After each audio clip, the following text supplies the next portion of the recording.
prevent this kind of tragedy happening. Consumed by guilt, a co-worker of Pierre Lebrun, who knew of his deadly plans, killed himself last July, 3 months after Lebrun gunned down 4 transit workers and injured 2 others before taking his own life. The inquiry is expected to last up to 2 months.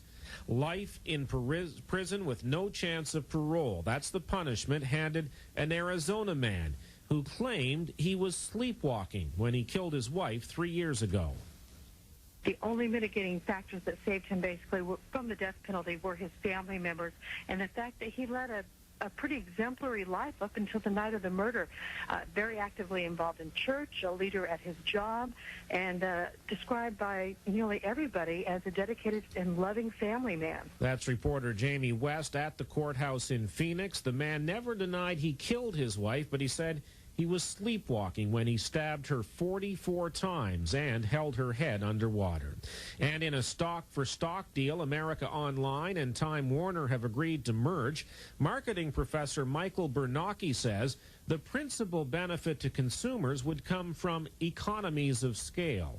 When you have a monstrous size like this, you should have economies of scale and benefits that come to the consumer, pricing-wise with its various products. Time Warner is the world's largest entertainment and media company. America Online is the world's largest internet provider. 106.9 Capital FM. Capital FM News. From the National Newsroom of Broadcast News, this is Bill Marshall. Jörg Haider, the leader of Austria's far-right Freedom Party, is in Canada for an unofficial visit. Haider, whose party forms part of Austria's coalition government, is in Montreal, where we find Broadcast News reporter Peter Ray. We came across Haider as he was going through the back lane of the hotel, and several reporters approached him, asking him what he was doing here. The only thing he would say was, "I'm here on a private visit," but beyond that, he refused to talk with reporters. The visit is not causing any joy at the federal government, which only learned yesterday that Haider is coming to Canada.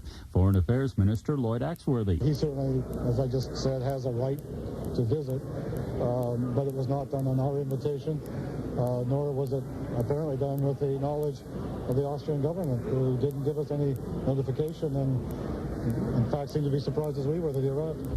As Foreign Affairs Minister Lloyd Axworthy, the government of Quebec says that Haider is not welcome in Quebec. Tomorrow, Haider is expected to be in Toronto. The U.S. government has imposed sanctions against a Sudanese oil project partly owned by Calgary-based Talisman Energy. Among other things, Americans or U.S. companies must have nothing to do with the project. The action comes amid allegations the government of Sudan is using revenue from the project to finance a civil war against rebels. Ottawa says it will not be swayed by the sanctions. Foreign Affairs Minister Lloyd Axworthy says Canada makes its own foreign policy. 2 days ago, Ottawa dropped a threat to impose sanctions against Talisman for its role in the project. Several dozen farmers have ended a 10-day protest at the Saskatchewan legislature in Regina. At various times, they occupied the inside of the building and camped outside to press the province for more aid so they can avert bankruptcy.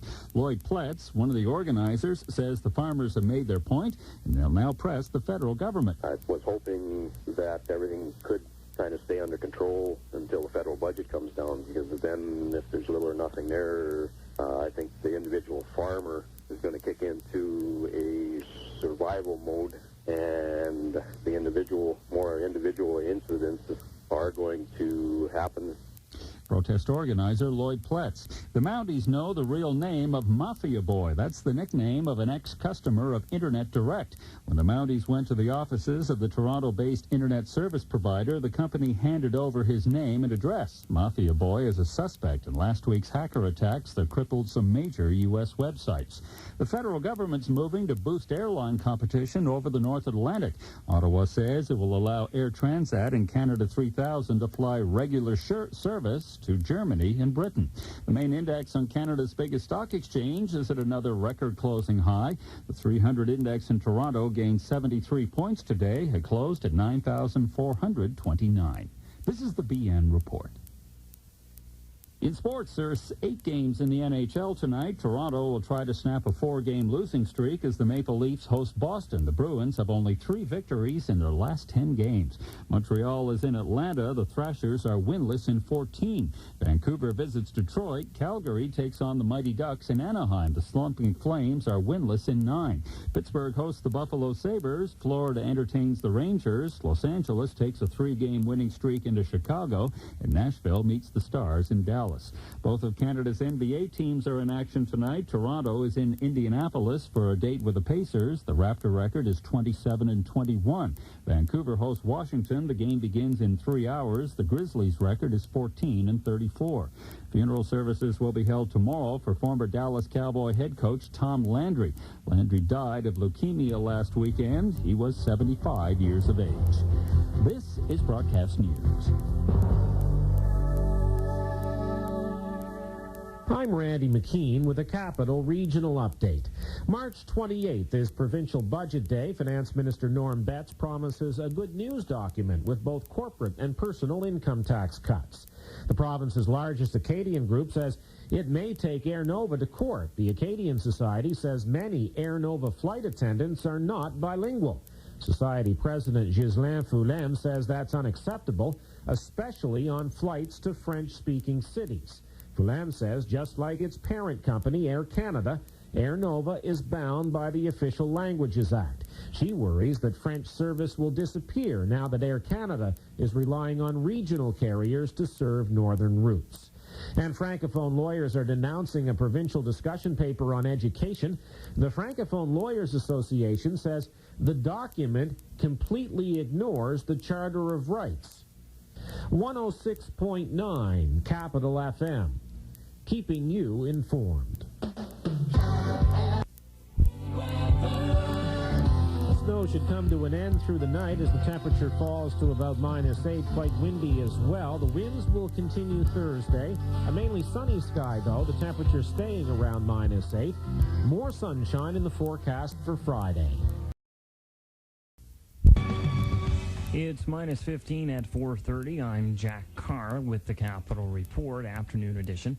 Coming up, a shortage of bees in the province, more deaths on the Big Cove Reserve, and Region 3 has issued a flu alert. In sports, lots of representation from the local schools at the AUAA All-Star Game. Details next.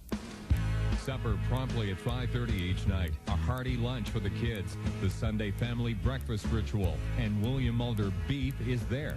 It's who you trust to deliver the best start to your family's favorite recipes. Bill, Tony, and Ardith work hard to bring only the most delicious cuts of meat to your table, like roasts, chops, and steaks. Their 10-pound package of fresh lean ground beef is just $17.90. William Mulder Beef, with you at the Boys Farmers Market every Saturday morning. Topping our report this hour, the Region 3 Hospital Corporation in Fredericton has a flu alert on its front door.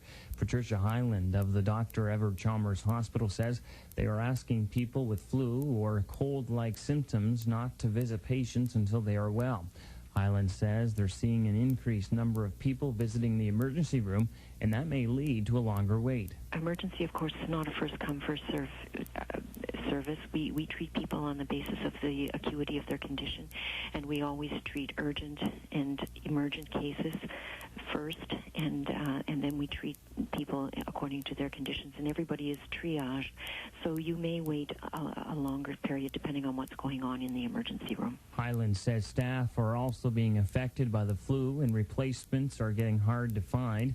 If the flu situation gets worse, the DEC may further restrict hospital visits.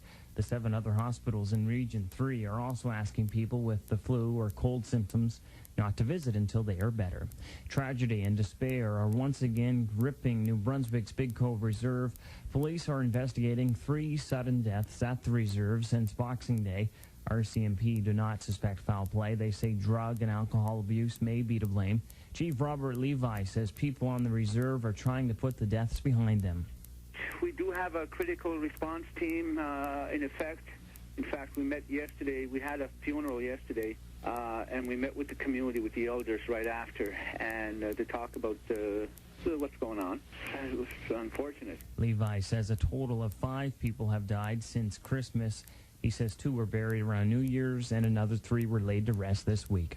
A New Brunswick lawyer says a Supreme Court ruling on Francophone education rights has far-reaching implications. Yesterday, the High Court ruled that Francophone children in Summerside PEI are entitled to a French school of their own. Christian Michaud represents New Brunswick parents in a suit to be heard next month. He plans to incorporate the High Court ruling in his arguments. The parents do have a right, an exclusive right, to say over the management and control of the schools. What's interesting is the Supreme Court of Canada confirmed that this included the right to decide on the opening of the school within the community in order to ensure the preservation of the language and culture. The New Brunswick parents say the McKenna government's decision to abolish French school boards in 1996 was unconstitutional. Provincial fruit growers may soon be stung by a severe shortage of honeybees. The growers need the tiny black and yellow insects because pollinated plants produce more than 30% more fruit than unpollinated ones.